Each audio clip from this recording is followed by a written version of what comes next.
Ayun guys, what's up for today's vlog? Hapon na ngayon, mga 5 PM na.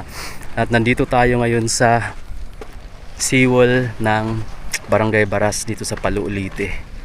Ito guys, so yung pinakadulo pala doon is may hotel dyan. Tapos yung katabi niya is yung MacArthur Park. So ang ganda ng view dyan mga amigo. So itong part naman na to is part na ng Barangay Baras, Palu, Leyte. Tapos dito naman may mga beach dito. May mga cottages silang ino-offer. Tulad niyan. Ayun o. Yan yung mga cottages. Yung price lang, di ko alam kasi wala akong makita mga naliligo ngayon dahil ano naman, weekdays. So yan guys, ito jogging spots to. Bawal yung mga motor dito. Pwede to siya joggingan. Mga gustong tambay sa seawall. Ang ganda ng mga nakatira dito kasi accessible sa kanila to. Pwede nila tambayan paghapon kasi pagka alas 4 hanggang paggabi sobrang lamig ng simoy ng hangin dito dahil alam mo naman gilid ng dagat. So praise ko. Pero kapag maliligo kayo dito, so lang ni-inform yung buhangin nila hindi white sand na, black sand siya, pero pwedeng liguan. So actually dati dito kami naliligo kasi libre lang to, walang entrance fee dito. At ang gandahan, malinis yung tubig. Pero ngayon, malinis-linis pa rin naman siya. Pero hindi na talaga tulad ng dati na maganda pa. Saka maganda yung kulay. Pero ngayon, unti-unti na siya nagbalik. Sana sa mga next babalik na siya at gaganda siya ulit. Pupunta tayo ng dagat. May open dito na parang dead end na kalsada. Ayun. Ito na yung mismo yung dagat. Ayan yung buhangin, itim. Parang halong brown siya ka black. Tapos papunta dun. Ang ganda tambayan dun sana oh. Pero ang ano lang dun, may malaking ilog kasi dyan papuntang Palu, Leyte. Dyan nagsasalubong yung dagat saka ilog. Kaya medyo marumi kasi kulay yellow yung tubig dyan sa ilog eh. Marami kasi niladaan ng mga bahay-bahay dun. Tapos dyan dati alam ko marami dyan nag-i-skimboarding. Para siyang surfing din. Pero ang sa kanya lang, nasa gilid lang siya. Sumasabay lang siya sa mga maliliit na alon. Skimboarding yung tawag. Ayun may parula doon. Tapos tanawan na yung part doon. Ang ganda dyan dati mga amigo. Sobrang dyan kami nung high school pa kami, nag-i-skimboarding. Tapos ayan. Kung makikita mo dito sa video, mayroon dyan parang kulay blue na mahabang isla. Ayan. Napakalaking isla niyan mga amigo kapag sa personal. Aabutin ka ng 24 hours kapag babiyahiin mo yan mula dito papunta dyan sa dulo. Ayun yung pinakadulo ng Samar. Simula doon. Ito yung pinakadulo. Yan yung Eastern Samar sa may Giwan. Tapos yung kaharap niya Pacific Ocean na kaya sobrang laki ng alon. So dyan madalas dumadaan yung mga malalaking bagyo din.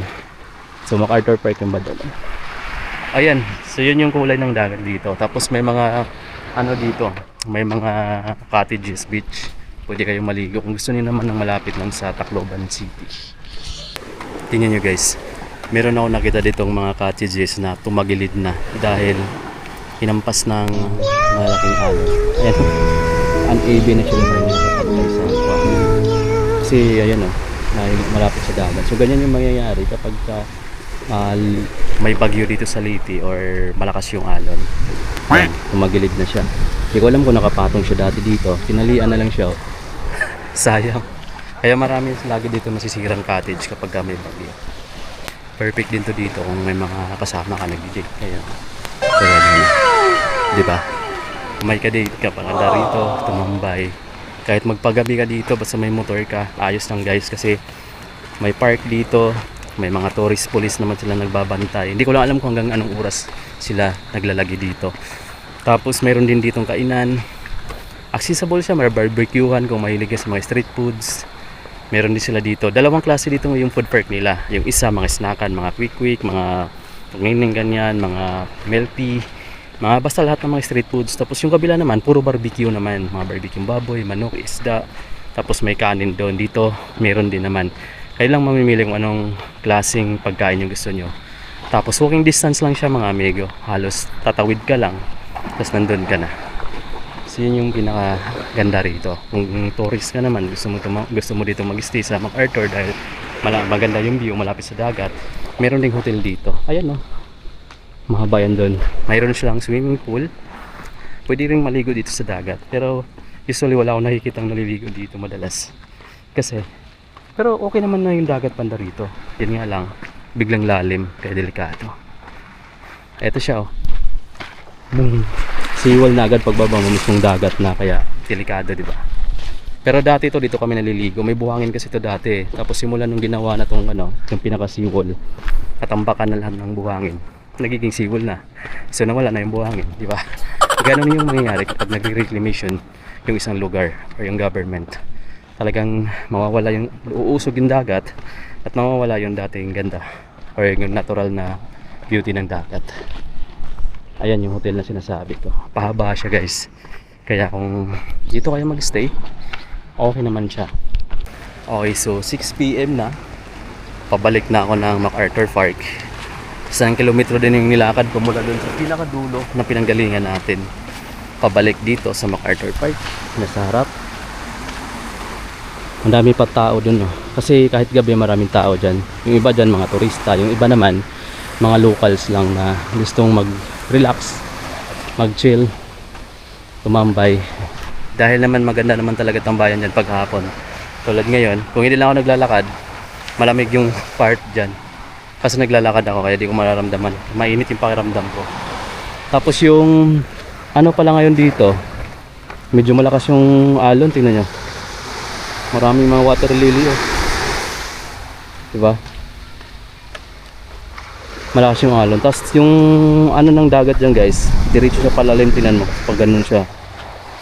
Hindi siya yung padahan-dahan. Kaya delikado dyan paghampas ng alon, tapos pagbalik, kung hindi ka marunong lumangoy, possible mabilis ka matangay. Ito yung sinasabi kong liguan dati. Ganito talaga yung pinakabuhangin dyan. Mahaba yan hanggang doon, itong part na to. Tapos ngayon ito na yung titirang buhangin hanggang dyan sa mga ilalim ng puno. Liguan yan dyan dati. Dyan kami naliligo. Nakagandahan, kaya maraming dumadayo dito pagka weekend. Kasi libre lang yan. Libre lang yung ano dyan, walang entrance fee. Kasi parto ng park ng MacArthur. Hello Leyte. Leyte Landing to guys dito. Diba? Kaya maganda dito tambayan. Meron ditong breakwater na nagdudugtong dito sa may Baras Rizal. Padiretsong dagat. Ayan o. Meron ang mga pang-aquarium na ano or pang fish pa na mga damo-damo. Marami na namang mga catfish dyan. Tapos itong mga puno na dyan, MacArthur Park na yan. Yan yung sinasabi kong isang food park. Ayan sa ilalim ng mga puno. Diba ayos ng tambayan. Tapos yung isang food park nyan, unahan pa doon, papunta naman ng Boy Scout Circle. Hi po. May foreigner guys nag-jogging. Ayan yung foreigner na nag-jogging na babae. Sobrang ganda.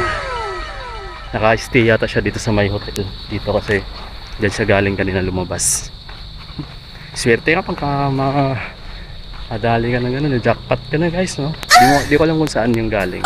Actually, smile lang kami pag nagsalubong kami. Hindi naman siya kasalita kasi tumatakbo mo siya. Maganda kasi dito joggingan, no? Pag naka-stay ka pa dito.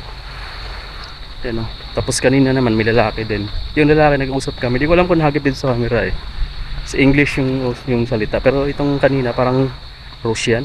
Yung kanina, hindi pa. Lumaan na babae. Doon ka, oh. Bilis tumakbo. Tiwa kaya. Ito na yung mismong MacArthur Park. Nandito ako sa likod banda. Pagka ganitong oras, may ilaw na itong ano dito. Parang murals na naka-imbush yung mga design. Tingnan nyo guys, oh. Yung mga design dito, mga sundalo. So, ito yung mga parang alaala nung naganap na Leyte Landing dito. Nung nangyaring giyera ng Hapon versus Douglas MacArthur, yung mga sundalong Amerikano. Ayun. Tapos yung likod ng ng pinaka monument ng MacArthur Park. Punta na sa taas. Dito tayo sa taas. Pagka kaya. Eto siya guys. Dahil laging umuulan, puno siya ng tubig. Medyo malalim yung tubig ngayon. Ayan siya.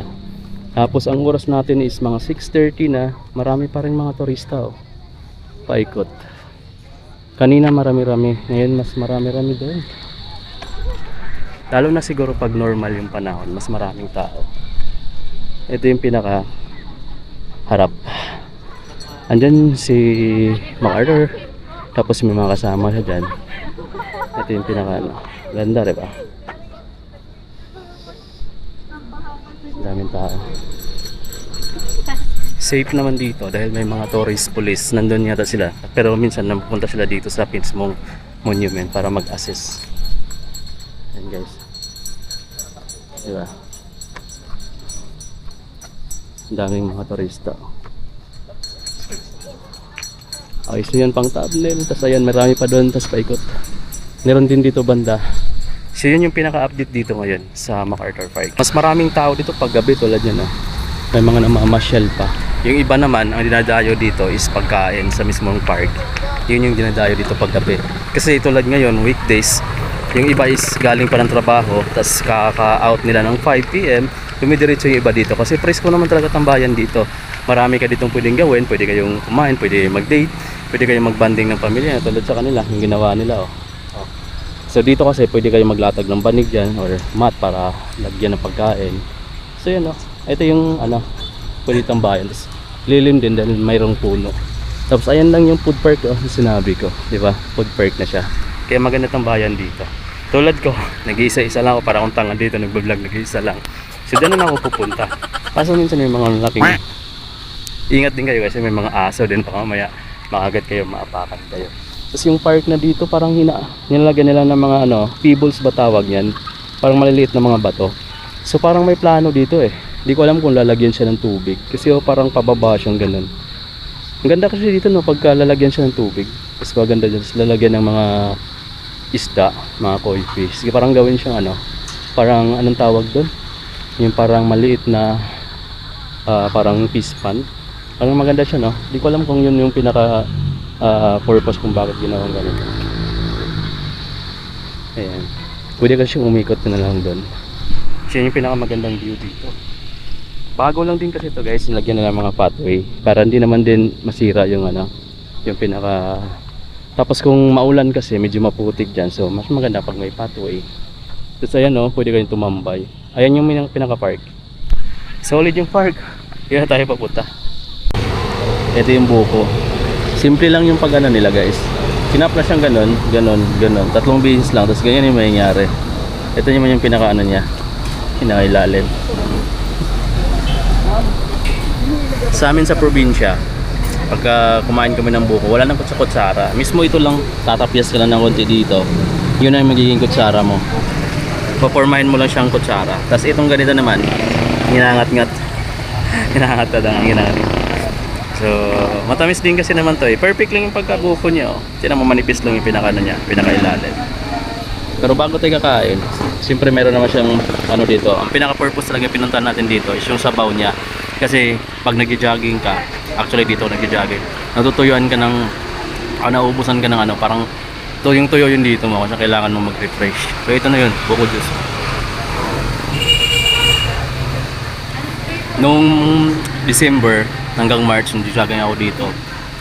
Nasa 35 pesos lang to. Ngayon 40 pesos na bawat isa. Simula yung nag-increase yung gasolina, nag-increase na rin sila. Sayang. Mabinta talaga dito mga amigo yung buko nila ate. Meron buko na ganito lang, meron din nagpapashake ng buko. At isa pa sa binabalik-balikan ko dito sa lugar na to is yung mismong ambience ng lugar. Tingnan nyo naman. Ganito siya. Tapos sa taas is mga puno. Ayun oh, ang ganda ng view. Basta maganda lang yung panahon. Tapos diba, relax na relax ka dito. Gilid lang din na kalsada kung may sasakyan ka. Lalo na pag motor, pwede ka lang pumark dyan. So kitang kita mo agad yung sasakyan mo. Tapos ganyan yung park. Papunta pa siya doon. Tapos meron pa sa park na to. Diba? So yun yung binalik-balikan ko dito, yung ambience ng lugar. Sobrang ganda rin. Tapos yung gusto mo naman ng magpalamig ka naman, punta ka doon sa pinaka-beach. Andun na din sa likod. So lalakarin mo na lang. Yeah. John Vergara on the mic, sneakers, travel, food. Alamin ng kwento. Okay guys, so after natin mag-snap doon sa may buko sa food park, pabalik na ako ngayon ng, siyempre pauwi na ako ng bahay. Ito yung parang information office yata. Then, MacArthur Park, MacArthur Landing Memorial National Park. So kung magpa-access kayo dito, may mga pulis din nakabantay rito guys. Merong guard dun. Pwede kayo magtanong dyan kung magpa-access kayo kung ano yung gusto nyo itanong regarding dito sa MacArthur Park. Dito siya guys. Ayan siya.